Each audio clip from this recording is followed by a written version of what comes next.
হে everyone, আমি ইয়াসমিন। আমার আজকের ব্লগে আপনাদের অনেক স্বাগত। শীতের সকালের এই জিনিসটি আমার কাছে ভীষণ প্রিয়, তবে নিপা ভাইরাসের ভয়ে এর স্বাদ আর নেওয়া হয় না। এই গাছগুলি আব্বুদের বাড়ির সামনে, আর একজন কাকা আছেন যিনি এগুলি থেকে রস নেবার জন্য এগুলিতে এভাবে হাঁড়ি লাগিয়ে দিয়ে যান। চলুন এবার একটু ভিতরে যাওয়া যাক।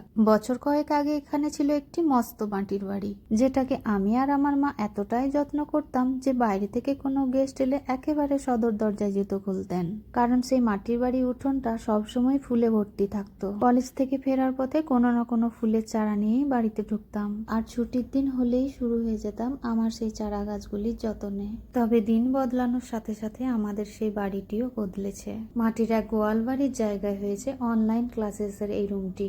ছোট্ট এই রুমটি থেকে ফিজিক্স দাদা নামে ইউটিউবে একটি চ্যানেলে ক্লাস করানো হয়।